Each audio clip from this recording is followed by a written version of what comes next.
Astéry alias 2020, bonjour. Bonjour. Bienvenue dans le Buzz Média Orange Le Figaro. Alors, je rappelle, auteur, comédien, vous êtes aussi le fondateur d'une société de production.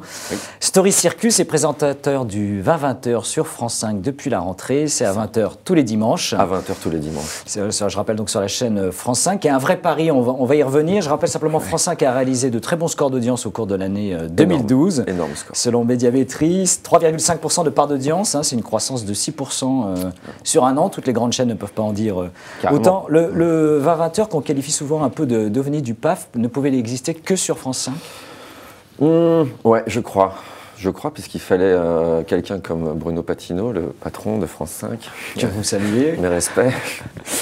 Pour imaginer laisser à l'antenne quelqu'un qui venait du net, avec un projet un peu hybride télé-net, avec peu d'expérience en télé, un gros background du web, mais ça ne suffit pas Et de la communication aussi, quand même. Et de la communication, pour tenter ce truc, un dimanche soir, à 20h, face à Zorro, à Claire Chazal, au foot sur Canal, à Matt Lesguy, à des légendes de la télévision sur un horaire qui est super dur, quoi. Vas-y, allez-y. C'est un gros pari, ouais, France 5. Alors dimanche prochain, dimanche 13 janvier, vous consacrez un dossier de la semaine, les Fab Labs et l'impression 3D. Vous recevez également un humoriste. En général, pour vos sujets, vous sollicitez la contribution des internautes. Est-ce qu'il y a une limite à cet exercice ? Il y a la limite de la production télé. On ne peut pas tout laisser dans les mains des internautes. Moi, c'est mon rêve théorique. De lâcher les commandes ? C'est juste pas possible. Ouais, lâcher les commandes, ce serait vraiment bien.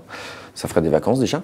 Mais on donne quand même pas mal, puisque les gens peuvent venir jouer la comédie maintenant, dans le prochain, notamment où c'est une internaute qui va jouer la comédie avec Zazon, qui est comédienne dans l'émission. Ils proposent les textes d'un sketch. Ils choisissent le costume que je porte. Donc dimanche soir, je serai en Clint Eastwood, qui est un rêve d'enfant que je réalise, Philippe, comme de vous rencontrer d'ailleurs.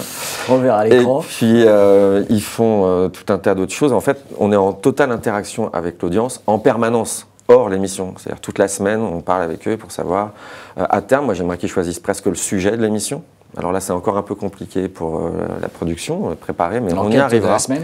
Le dossier de la semaine, aujourd'hui on le choisit nous de façon assez arbitraire, mais à terme, j'aimerais bien que ce soit les gens qui nous aident. Les brèves aussi que je fais en début d'émission, j'aimerais bien que les gens nous aident à les sélectionner. Pas tant pour pas travailler, parce que ça demande presque plus de travail, mais pour que ça soit vraiment un truc du web total. Alors pour le moment, c'est on va dire à 40%. Interactif, ce qui est déjà pas mal.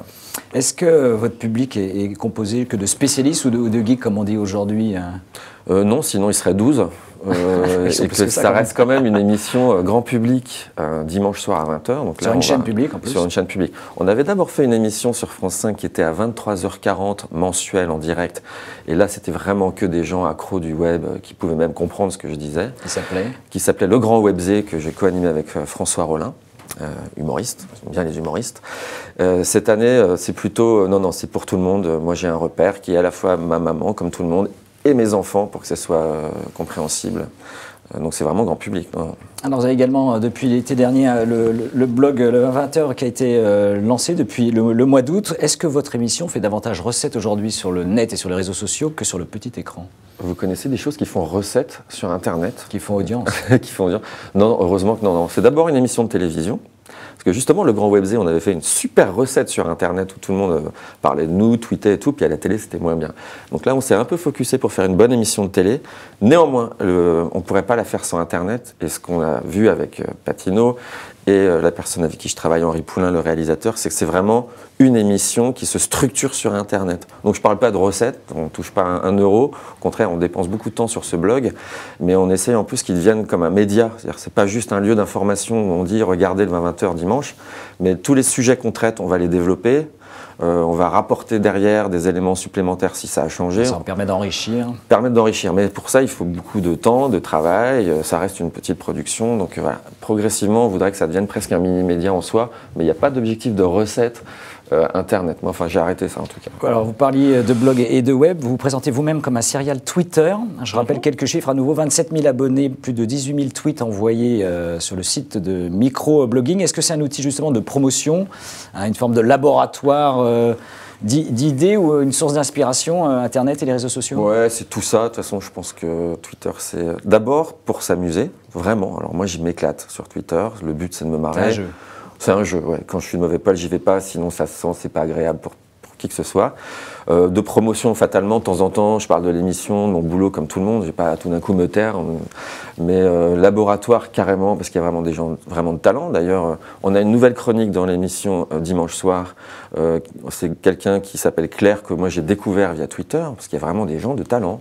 Donc moi j'adore découvrir des gens, des liens, des vidéos. Vous avez recruté via Twitter, non? Ah ouais, la community manager, je l'ai recrutée parce qu'elle avait fait un CV vidéo il y a 3 ans et je m'en souvenais.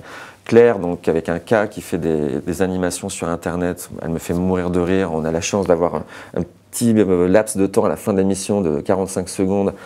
Elle va faire l'actu de Claire dimanche. Ouais, vraiment, pour moi, c'est un labo de plein de trucs et un lieu de fun pour commenter les émissions de télévision. Dernière question très rapide, on vous présente souvent comme... Pourquoi très rapide, Philippe? Prenons le temps. Parce que le format web, vous savez, c'est des formats courts. On n'a pas 26 minutes comme vous à la télévision. On vous présente souvent comme l'héritier d'Antoine de Caunes. Ça vous agace, ça vous amuse, ça vous fait plaisir? Ouais, non, vraiment, ça me gêne. Non, j'adore. Oui, j'adore. Vous adorez? Ouais, c'est bien. Si je réfléchis, c'est cool. Eh ben, merci. Je vous rappelle, on vous retrouve donc dimanche sur France 5 à 20h et nous nous retrouvons dès demain avec un nouvel invité. Merci et très bonne journée. Merci Philippe.